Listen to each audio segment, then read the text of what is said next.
What is up, budget billers? My name is Trail, and today we have some very major news to share with you. The Senate was just announced that the passing of the debt limit bill that will help to avoid a government shutdown. Yes, the GOP was able to work with the Democrats, like civilized individuals, to do what's best for this country to pass this bill, and they did it without the filibuster. And I'm going to tell you guys how the Senate Minority Leader teamed up with the Senate Majority Leader to get this bill passed in both the House and the Senate. And then also in news, we have progressives proposing a new bill that will cause Americans to actually work less time as well as get paid the same amount of money. Now, this bill is getting a lot of support right now so far, and I'm pretty excited about this bill myself, and I'm going to explain to you of what that is in just a moment. But before we get started, hey, if you're interested in those particular topics, be so kind and go ahead and hit that like button for us. It really helps out this channel.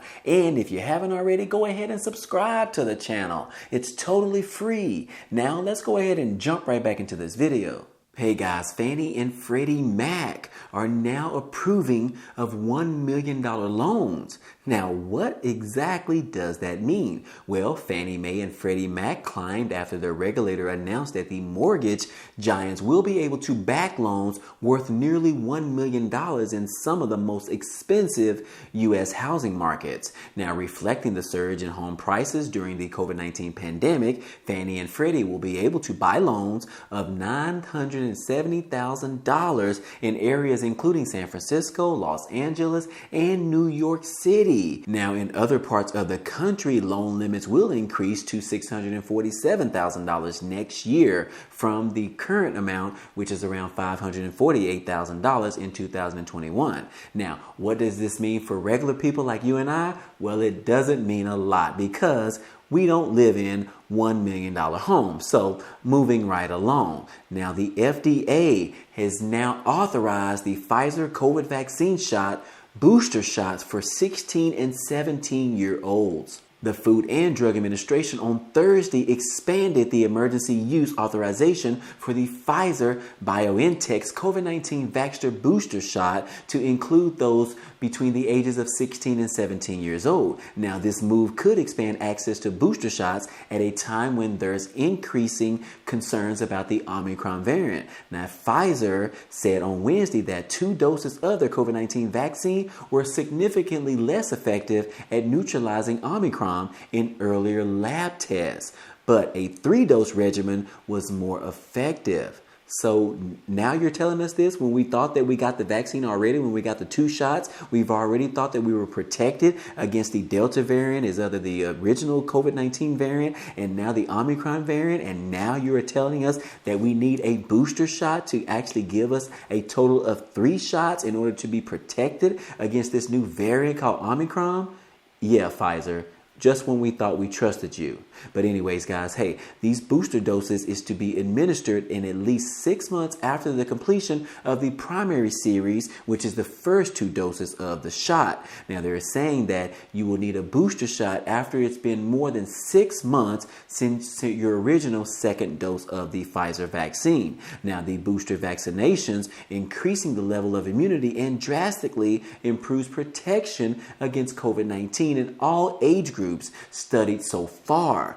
Yes, studied so far. But anyways, the vaccination is getting a booster when eligible, along with other preventative measures like masking as well as avoiding large crowds and poorly ventilated spaces remain our most effective methods for fighting COVID-19, which is what the acting FDA Commissioner Janet Woodcock said in a statement. Now, as people gather indoors with family and friends for the holidays, we can't let up on all of the preventative public health measures that we have been taking during the pandemic, with both the Delta and the Omicron variants continuing to spread, as well as vaccination remains the best protection against COVID-19. So yeah, guys, they are really pushing this third shot or the booster shots for everyone that have already been vaccinated, especially if it's been more than 6 months since your original last dose of the vaccine. But tell me, guys, if you have already been vaccinated, do you plan on getting the booster shot? I know me, myself, and my wife have been discussing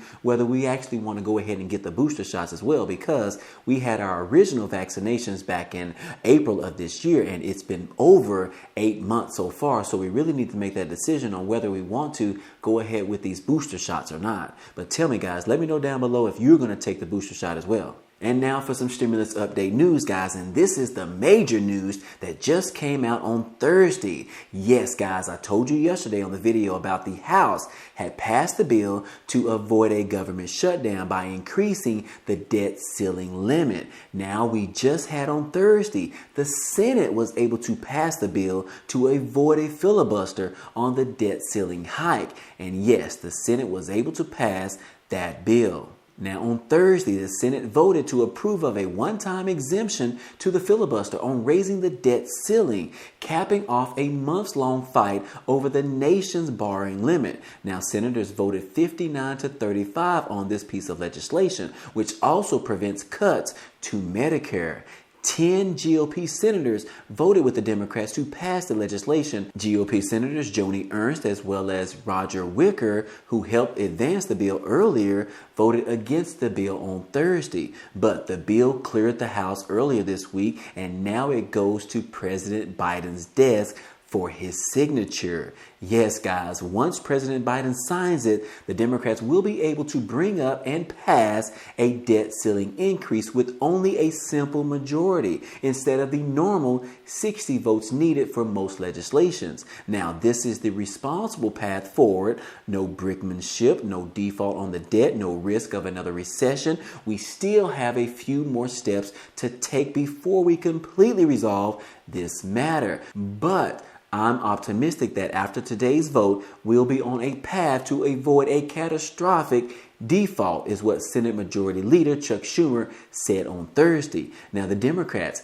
haven't said yet, but how much this bill will actually increase the nation's borrowing limit.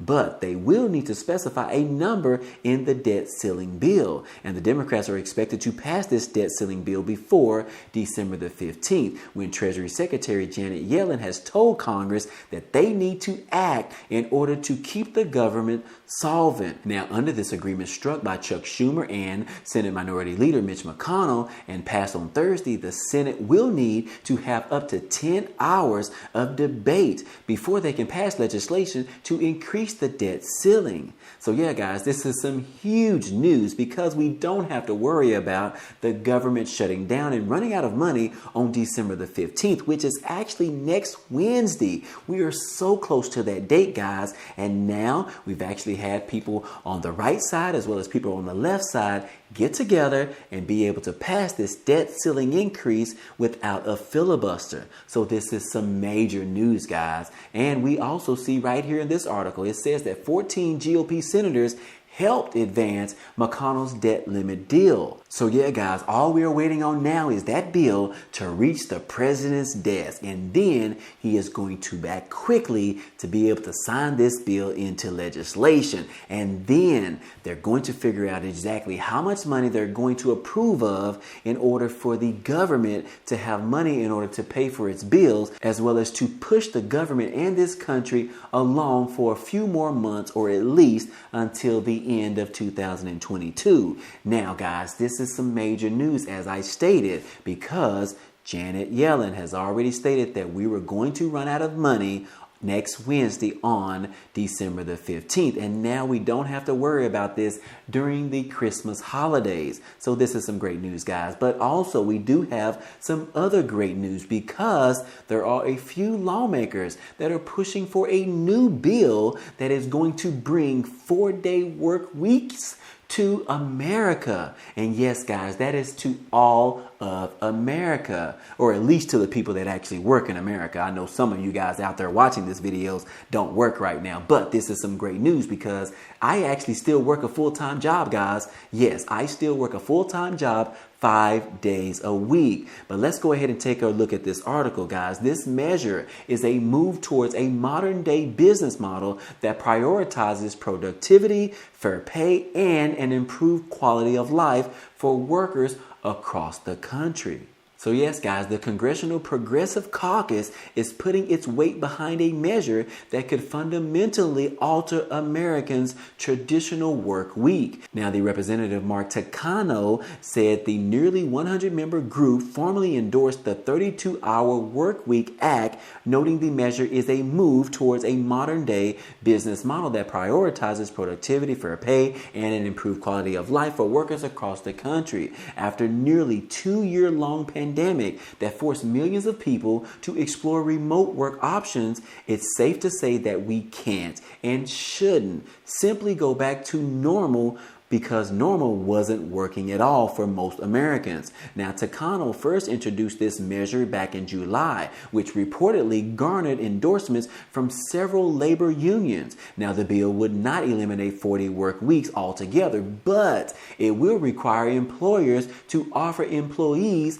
overtime pay after 32 hours. Yes, this is some amazing news, guys. I am so glad to see this happening, and I will be voting on this bill if I had the chance. But groups across several countries have experimented with the shortened work week, with some showing positive signs. A major study of the 4-day work week in Iceland was declared a major success in a report issued by the think tank Alda and Autonomy. Now, participating workers took on a few hours and enjoyed greater well-being, improved work-life balance, and a better cooperative spirit in the workplace, all while maintaining existing standards of performance and productivity, according to this report. Now, meanwhile, the caucus chair, Pramila Jayapal, said Takano's bill could put power back into the hands of American workers whose wages have stagnated over decades. Now, far too long, guys, workers across this country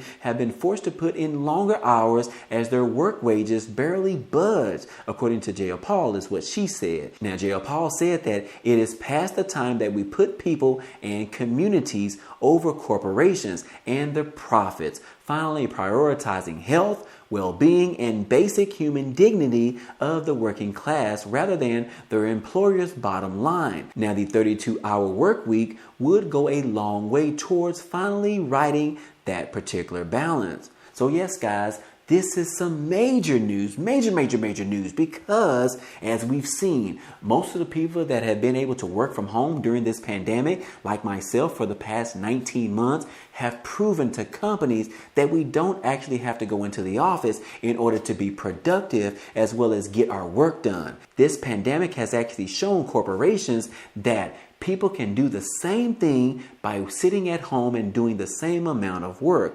Because, guys, let's face it, everyone particularly has internet in their homes, and just having a work laptop at home, we can still get the job done. So these progressives that are proposing this bill on having a 32-hour work week is amazing, guys. And I think this is going to get a lot of support in Congress in pushing this bill to fruition. Now, the real question is whether this bill will make it into the front line where the Democrats as well as the Republicans are going to be able to vote for this bill in favor of it and then send it to President Biden. I really think that this is a great push towards modernizing this country, as well as Americans being able to work from home and actually work less of the time while at work. 32 hours and then working anytime over that, like 40 hours a week, getting overtime pay. I think this is going to be a great bill that is going to get a lot of support. But let me know what you guys think down below in the comment section. I'm curious to see if you guys really support this bill or not. And I will say for myself,